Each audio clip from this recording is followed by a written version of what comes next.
Itu sebenarnya cuplikan dari Ustadz Abdul Somad ketika menanggapi isu di program kami ya di catatan demokrasi kemarin.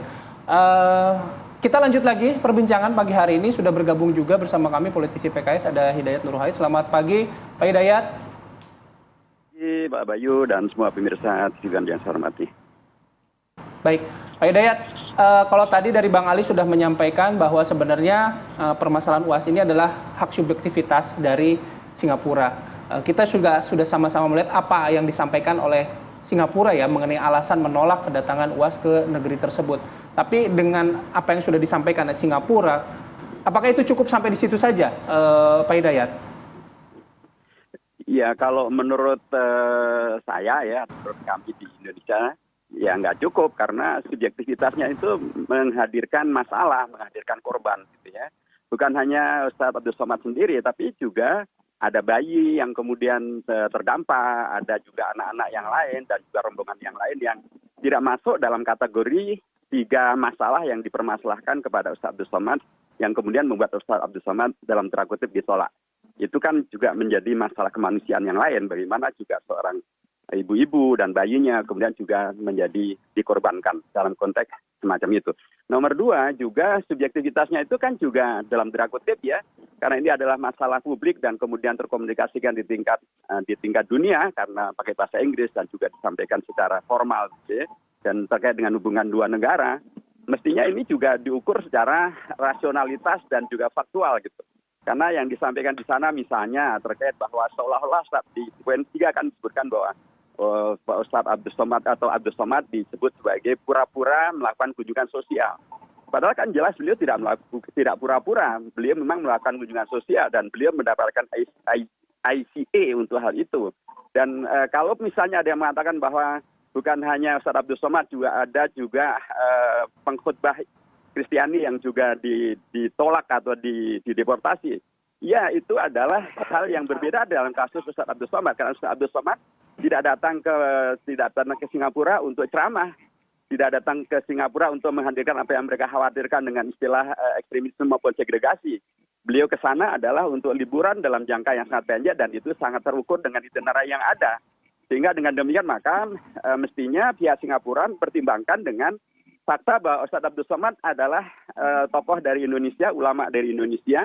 Dan Indonesia, kalau Singapura menyebut bahwa Singapura adalah negara yang multiras dan multi etnis, dan Indonesia lebih daripada itu, lebih multiras dan lebih multi etnis, lebih multi agama. Tetapi Ustadz Abdul Somad di Indonesia tidak mempunyai masalah hukum apapun. Ya, kalaupun ada yang menolak, biasalah dalam alam demokrasi, alam perbedaan pendapat itu ada hal yang biasa. Tapi secara hukum tidak ada kasus yang kemudian beliau diperkarakan sampai kemudian mendapatkan sanksi hukum dan lain sebagainya. Di Indonesia tidak ada kasus itu sama sekali terkait dengan Ustadz Abdul Somad. Mestinya ini juga dipertimbangkan oleh pihak Singapura bahwa beliau tidak datang untuk ceramah, tidak datang untuk kemudian menghadirkan apa yang mereka khawatirkan, dan apa yang dilakukan Ustadz Abdul Somad di Indonesia tidak menjadi pelanggaran hukum dan tidak menjadi masalah yang dibawa kepada pengadilan sehingga membuat beliau dicekal dari Indonesia misalnya. Dan terutama juga bahwa Singapura mestinya mempertimbangkan bahwa dia berada di kawasan ASEAN gitu ya, yang bukan hanya Singapura saja, tapi juga ada Malaysia, ada Brunei.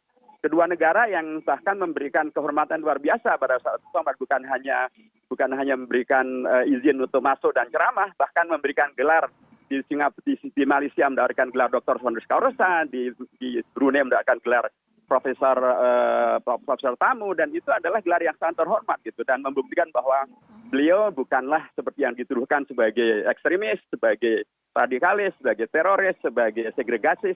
Beliau justru adalah tokoh yang mengajak kepada wasatiyah, kepada Islam yang moderat, mengajak kepada kerjasama, ta'awun, bukan segregasi, dan beliau bukan pihak yang mengajak kepada ekstremisme. Ini yang mestinya juga menjadi bagian dari yang dipahami oleh pihak Singapura. Kalaupun memang misalnya mereka mempunyai katakanlah yang sebagai subjektivitas dan atau hak untuk menolak gitu ya. Kenapa mereka mengeluarkan ICA ketika Ustadz Abdul Somad sebelum berangkat? Kan Ustadz Abdul Somad mengatakan bahwa beliau sudah mendapatkan ICA itu pada tanggal 14, 2 hari sebelum berangkat. Nah, kalau memang mereka merasa ada masalah dengan Ustadz Abdul Somad, kan mestinya tidak dikeluarkan sehingga beliau tidak perlu berangkat ke Singapura. Jadi ini bagian-bagian yang harusnya dipertimbangkan dalam konteks hubungan negara serumpun, negara ASEAN, saling menghormati dan saling menghargai supaya tidak menimbulkan masalah yang sesungguhnya tidak diperlukan di antara kita semuanya. Baik. Oke, Pak Hidayat, begini tadi soal kunjungan, berpura-pura kunjungan sosial begitu ya.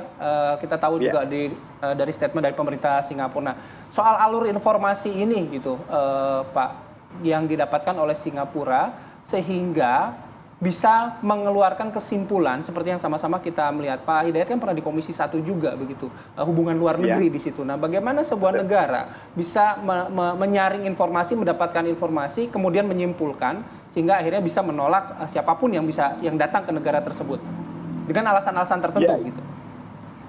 Ya, itu sesungguhnya yang harus menjelaskan pihak Singapura ya, bagaimana mereka bisa mendapatkan informasi yang tidak valid semacam ini. Bagaimana mereka kemudian menyimpulkan karena informasi tidak valid, kesimpulannya akhirnya juga tidak valid. Tadi yang paling sederhana, kok ungkapannya adalah pura-pura masuk untuk melakukan kunjungan sosial.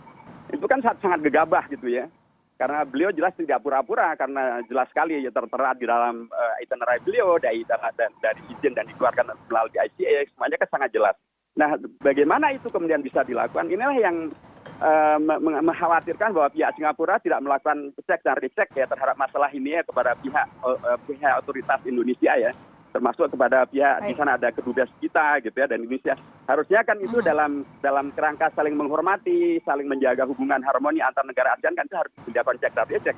Karena ini terkait dengan bukan orang biasa, mohon maaf. Ustaz Abdul Somad itu adalah tokoh yang dirujuk dan didengar di TV bahkan 1 bulan diundang untuk memberikan ceramah pada selama bulan Ramadan. Kita tentu menghormati hak dari masing-masing negara, tapi tentu juga masing-masing negara perlu diingatkan untuk saling menghormati dengan negara-negara tetangganya. Informasi-informasi itu bisa saling diklarifikasi. Tadi tentang ICA, kalau memang beliau dianggap tidak layak untuk masuk ke Singapura, ya dari awal jangan dikasih, jika tidak menghadirkan masalah. Ustaz Abdul Somad juga mengatakan demikian. Dan karenanya, karena begitu banyak hal yang tidak rasional dan juga subjektivitas yang menghadirkan korban, sementara ini permasalahan yang sesungguhnya bisa diminimalisir, menurut saya lebih baik kalau pihak Singapura mencabut saja tuduhan-tuduhan yang tidak rasional dan subjektif itu, untuk kemudian berkomunikasi dengan lebih santun dengan sesama warga Melayu di sini, supaya dengan demikian maka kita bisa saling mengokohkan hubungan antar warga di Asia Tenggara. Karena sekali lagi Ustaz Abdul Somad adalah tokoh yang sangat dihormati di Indonesia, di Malaysia, dan juga di Brunei, dan saya yakin juga di masyarakat cinta damai seperti Ustaz Abdul Somad dan juga terima kasih pihak yang banyak. lain. Ya, Pak Hidayat.